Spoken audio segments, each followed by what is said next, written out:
এগিয়ে এসো।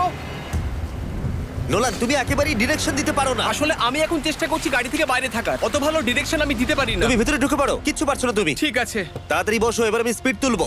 নোলান, তুমি মাই ফগ গড। অনেকটাই বেড়ে যাচ্ছে, সামনে ঠিকঠাক দেখা যাচ্ছে না। রাস্তার বেশ কিছু অংশ একেবারেই সাধারণ, কিন্তু বলিভিয়াতে ওয়েদার খুব তাড়াতাড়ি চেঞ্জ হবার কারণে হঠাৎ প্রচুর কুয়াশা মৃত্যুদূত হিসেবে সামনে চলে আসে। আরে দাঁড়াও, আমরা চলে এসেছি। আমি ভালো করেছি তো? না, আর একটু হলে কিন্তু আমরা পড়ে যেতাম। খাদের খুব কাছে আছি। ঠিক আছে, তাহলে এদিক দিয়ে বের করি। ঠিক আছে। একটু দূর দিয়ে চলো। হ্যাঁ আরে, ঠিক আছে। ওটা কিসের আওয়াজ হচ্ছে? আমরা অনেক কাছ দিয়ে যাচ্ছি। এই কাপের সব থেকে ভালো জিনিস হলো আমরা পিনাট বাটার জার থেকে সরাসরি বের করে ইউজ করি। দেখো কতটা জ্যাব আছে, এটা দারুণ খেতে। এক যুগ তো কেটে গেছে, দেখে নাও ব্রিজটা ঠিকঠাক আছে কিনা। ঠিক আছে। আমি শিওর হতে চাই যে এটা ভেঙে পড়বে কিনা, কারণ আমি মরতে চাই না। নোলান, ব্রিজটা পরীক্ষা করো, সব ঠিক আছে? হ্যাঁ ঠিক আছে। এটা তো পাগলামো ভাই। আমরা ডেথ রোড সার্ভাইভ করলাম। এখন অবধি আমরা সার্ভাইভ করেছি, কিন্তু পরের বোনাস প্লেসে কার্ল আর নোলান শার্কে ঘেরা সমুদ্রের একেবারে মাঝখানে যাবে। আর কিছু কারণবশত জলে কেজের মধ্যে থাকবো না। এবারে আর করবো না। এখানকার শার্কগুলো অতর্কিতে আক্রমণের জন্য বিখ্যাত, আর এটাই এই জায়গাটাকে ইউএস এর সব থেকে বিপজ্জনক করে তুলেছে। বিশ্বাসই হচ্ছে না আমরা এটা করতে চলেছি। ও মাই গড, এগুলো তো মাই গড। ভাই আমরা এটা কেজ ছাড়া কেন করছি? ভাই তোমার পেছনে পেছনে। ও মাই গড, এটা অনেক বড়। নোলান একটু যেতে চাই না, সত্যি আমি মরতে চাই না ভাই, মরতে চাই না। ও মাই গড, এটা তো অনেক বড়। ঠিক আছে ঠিক আছে ভাই, এই শার্কগুলো তো দ্বিগুণ বড়।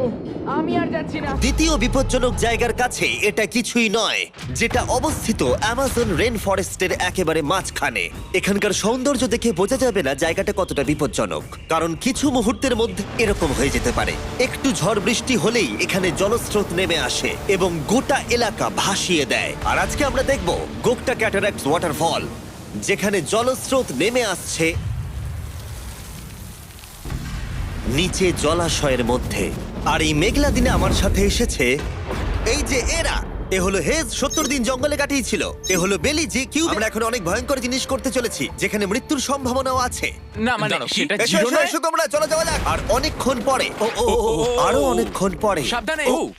সব থেকে পিচ্ছিল জায়গায় ট্রেক করা যাওয়া, যেখানে এখনো মানুষের পা পড়েনি। বেঁচে গেছি। আমরা শেষ পর্যন্ত গন্তব্যে এসে পৌঁছলাম। এটা একটা ওয়াটারফল, দেখতে পাচ্ছ তোমরা? মানে একবার যদি স্লিপ খেয়ে দারুণ পড়ো লাগছে। তাহলে তোমরা শেষ। আর গাইডের সাহায্যে পার করলাম। এই দেখো, উই! আর তারপরে আমরা কিছু দড়ি সংগ্রহ করলাম, যাতে আমরা ওয়াটারফলের নিচ অব্দি দেখতে পারি। নিচ দেখতে পাচ্ছ? ওয়াও, এটা দারুণ লাগছে। কিন্তু যেমনটা আমি আগে বলেছি, এই জায়গাটা দেখতে যতটা সুন্দর, এক মুহূর্তের ব্যবধানে এটা প্রচন্ড ভয়ঙ্কর হয়ে উঠতে পারে। এখন বিশাল পরিমাণে ঝড় বৃষ্টি শুরু হয়ে গেল। এই জন্যই এটা ফলটা এখন আস্তে আস্তে অনেকটা ছড়িয়ে যাবে, অনেকটা জল বেড়ে যাবে, সবকিছু ভাসিয়ে দেবে। এখানে এখন জল অনেক বেড়ে যাবে আর আমাদের বেরোতে হবে। আমরা কি রোপগুলো ব্যবহার করে ওয়াটারফলের পাশ দিয়ে নিচে নামবো? না একদমই নয়, এটা খুবই বাজে। মাঝে ফেসে গেছি, এটা তো বাজে ব্যাপার। কত রিস্ক আছে। জিমির দিক দিয়ে কিন্তু কাদা আসছে, অনেক কাদা। আর যে কোনো মুহূর্তে এখানে বাজও পড়তে পারি। আর সত্যি আমি চাই না তুমি মরে যাও। ও, একটাই উপায় আমরা বেরোতে পারবো, একই পিচ্ছিল এবং খাড়া পথ দিয়ে আমাদের ফিরতে হবে। আর কিছুক্ষণ বৃষ্টি হলে এই জলস্রোত সবকিছু ভাসিয়ে দেবে। তোমরা দেখতে পাচ্ছ জলের পরিমাণ অনেকটা বেড়ে গেছে, আমাদের রাস্তার চেয়ে বেরোতে হবে, অনেকটা সময় লাগছে। তোমাদের মনে আছে যখন আমি এই নদীটা পার করছিলাম আর হাসছিলাম? উই! এখন আর একদম হাসি পাচ্ছে না। আমার সত্যি খুব ভয় করছে যদি আমি পড়ে যাই। এই যে সেই ওয়াটারফল, জলের স্রোত দেখো, মানে দেখো, আমি মজা করছি না। এই দড়িটা ধরো আর নিজেকে ঠেলে ওপরের দিকে ওঠো। আমাকে মরতে দিও না। আর অনেকক্ষণ পরে জল আর কাদার বন্যায় ট্রেকিং করে আমরা ফিরলাম। এখন আমরা পৃথিবীর সব থেকে মারাত্মক জায়গায় যেতে চলেছি। আমাদের লিস্টে পৃথিবীর ভয়ঙ্করতম জায়গার মধ্যে 1 নম্বর।